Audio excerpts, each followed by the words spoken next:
Bitcoin's true believers have held on through its wild price swings because they see enormous value in its intrinsic properties, and now more than ever. While government money printing has created a global inflation crisis, Bitcoin has a fixed number of units that can't be increased. At a time when governments can block any transaction through the traditional banking system, Bitcoin is uncensorable, meaning no third party can prevent one person from sending value to another, no matter the reason. We support it because we've seen a need from dissidents under authoritarian regimes for it. Alex Gladstein is the Chief Strategy Officer at the Human Rights Foundation and author of Check Your Financial Privilege. He sees Bitcoin as freedom money that's especially useful for people living in authoritarian states. So we come from first principles here in the global struggle for human rights. The most important thing is that it's confiscation resistant and censorship resistant and parallel and can be done outside of the government's control. Bitcoin proved hard to stop in Canada. In February, Prime Minister Justin Trudeau declared a state of emergency after truckers parked their rigs outside the capital and blocked a border bridge in protest of the government's vaccine mandates. His administration ordered financial institutions to freeze donations flowing into the truckers, but hundreds of thousands of dollars worth of Bitcoin still got through. This man, who asked to go by Caribou and requested that we not use his real name, organized the fundraiser. Here's the thing with Bitcoin versus fiat. Fiat, you can confiscate first. The thing with Bitcoin, you have to go through the process of trying to confiscate funds before you actually take possession of them. And that asymmetry, it gives you the high ground as a defender, and it actually makes the law have to work first before action is taken. When you had GoFundMe, they were able to just freeze it with a phone call or a button click or whatever. But with Bitcoin, they can't do that. So they have to literally file an injunction. They have to use police officers. They have to go to people's homes. It makes the government do the work to go dox or arrest people, which is really important. Today, it's nearly impossible to stop Bitcoin, but not to uncover the real identities of those using it after their funds are sent or received. That's because Bitcoin transactions are recorded to a public ledger called the blockchain. By design, all participants are pseudonymous, but law enforcement agencies and the private firms they contract with have proven highly skilled at connecting Bitcoin transactions to real people, which is why advocates say that the Bitcoin community should do all it can to make Bitcoin more private. When you're running a fundraiser in a country in the Middle East or in Russia, for example, and you're doing human rights work or environmental work or labor rights work, it's already a crime to receive maybe foreign funding, it's already a crime to do human rights work, etc. So a secondary and very important consideration is then privacy. How can we make sure they don't know so we don't get arrested? The Canadian government froze hundreds of thousands of dollars worth of Bitcoin intended for the truckers, and police raided the home of the campaign's lead fundraiser to confiscate his computer. But advocates say this problem is solvable. Various tools already exist that can help Bitcoiners stay anonymous. They just need to start using them. Gladstein says that the Canadian fundraiser could have set up what's called a BTC Pay server, which generates a different address in the blockchain for every transaction. I think that today it's fair to say that privacy is much better achievable than it was perhaps 5 years ago. There's a lot of amazing tools in Bitcoin. You have to kind of know what you're doing. With the Canadian truckers, we see how governments can take away money, but more importantly than that, once money is in the hands of government, they have shown with 100% certainty that monetary control will be abused. Craig Raw is the creator of a privacy-oriented application for storing and transacting Bitcoin called Sparrow Wallet. The Hong Kong HODL organizer told Reason that if he had to do it all over again, he would have used Sparrow Wallet. I think that worked people up to the idea of maybe we need to have some funds at least that the government can't just freeze, that we have access to no matter what. Integrated into Sparrow Wallet is Paynim, another tool for creating different payment addresses for every transaction, throwing off the sleuths. Are these privacy-preserving tools illegal?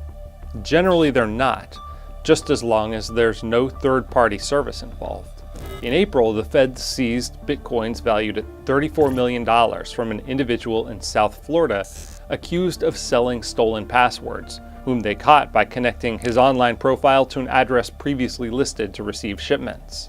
The suspect was charged with money laundering for using a so-called mixing service that exchanges Bitcoin for other Bitcoin to throw off the trail. Using a custodial mixer is money laundering in the United States. You can't just send your Bitcoin to somebody as part of a business or as a client and have them send you new Bitcoin. It's like Alpha Bay, not legal. What is legally protected as open source software and free speech is CoinJoins, because they're open source code. There's no one taking control of your Bitcoin. It's a collaborative spend.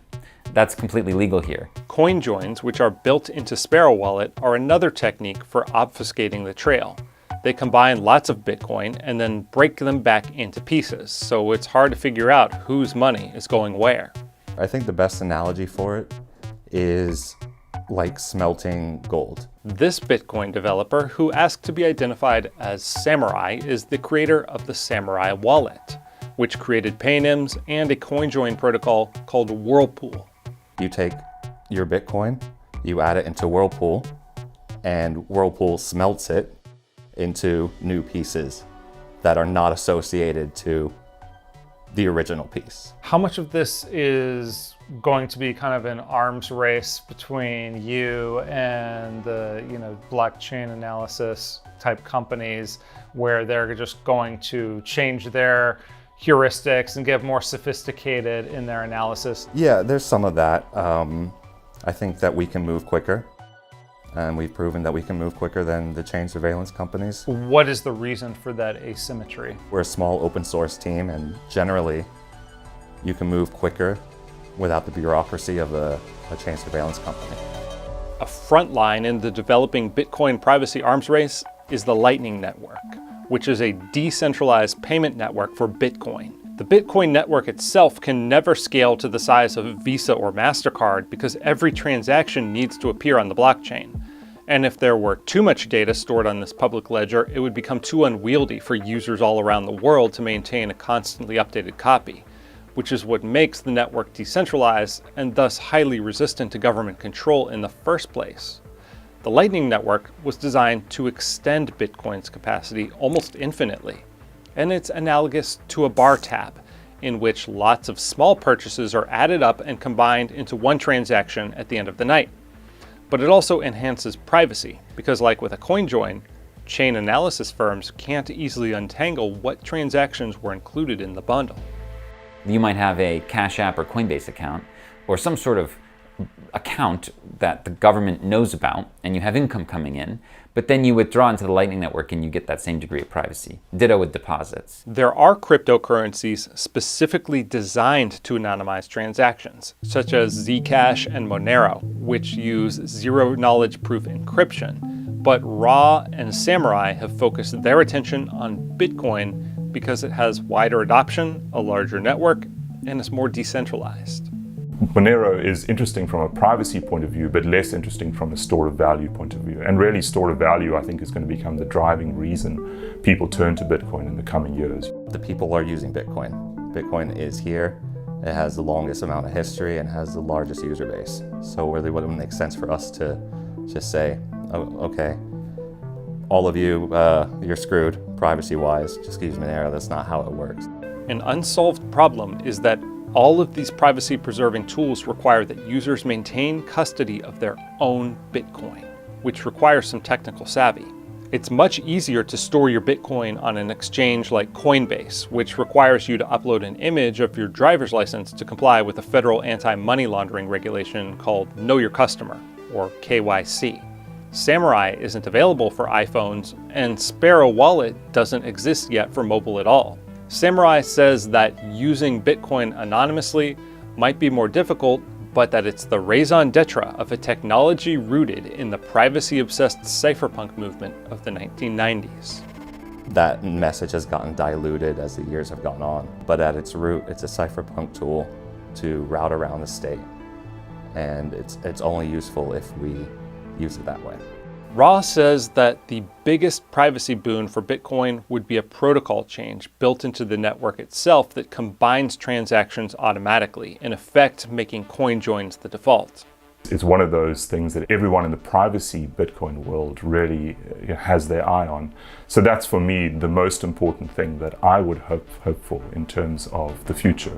Gladstein says that in a world where entire countries like Russia are being cut off from the global financial system, Bitcoin's privacy and uncensorability are more vital than ever before, and that privacy-preserving tools can make Bitcoin more like cash. The ATM model, it gives people the option to have freedom money. Yes, the government will know all the ins and outs of what the flows are coming in and out, but they won't know what you do with it when you leave. And that allows us to preserve the privacy of cash, which I think is essential for democratic society. It's not always easy being a Bitcoin hodler. This past year, the world's most widely held cryptocurrency lost more than half its value, down 70% from its all-time high of about 69,000 US dollars. But the true believers say it's still early days, and that eventually the price will catch up with the tremendous value that a fixed supply, censorship-free, and ultimately private money brings to the world.